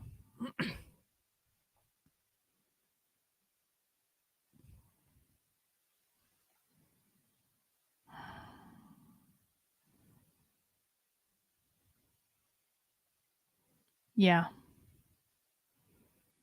I don't know what to do.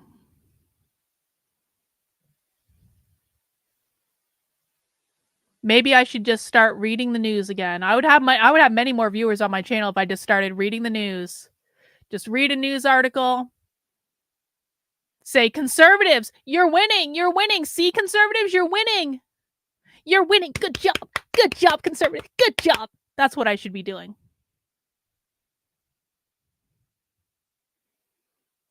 Because for this reason exactly, do too many conservatives only respond to memes and clickbait?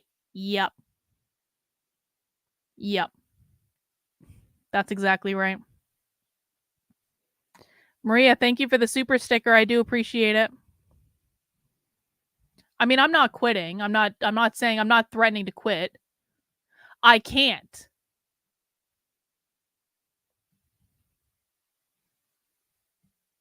I can't. But it would be nice if it was just a little bit easier, and it would be nice if people actually paid attention, and it would be nice if there was more than just me explaining this to people.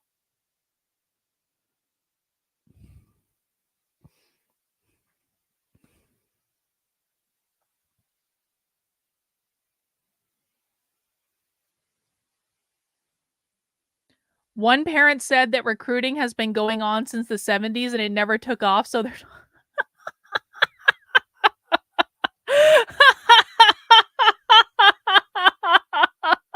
How stupid is that parent? Oh my god, they had just started to take over the schools in the 70s. Does that parent know that they didn't own the schools in the 70s? They didn't quite own them yet, but now they do own the schools? And so the K through 12 schools are their pipeline, but they're not worried. You know, nothing to see here.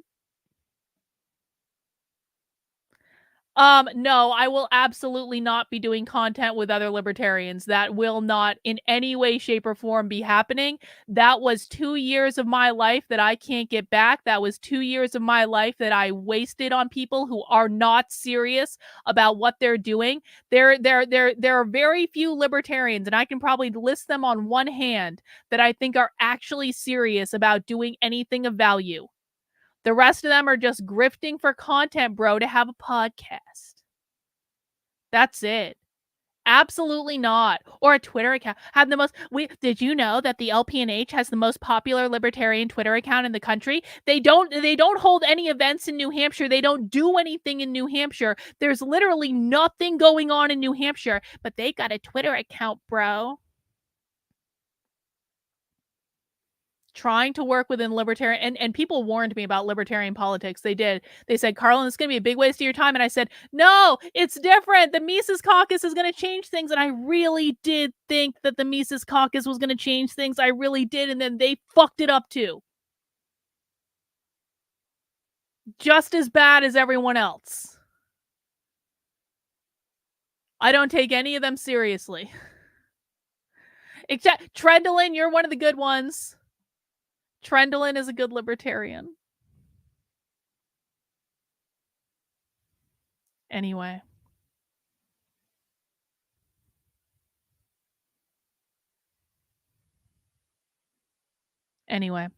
All right. I'm out, guys. I'm going to go work on the Substack. So there will be more stuff going up on the Substack tonight. If you are not yet subscribed, please head over to my Substack, Carlin, KARLYN.substack.com, and sign up.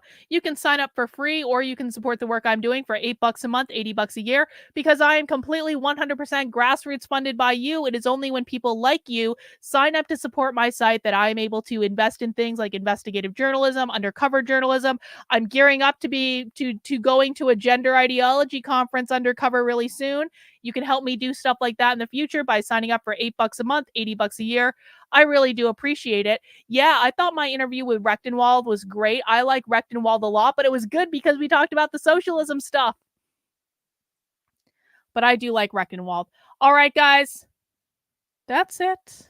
We'll see you tomorrow.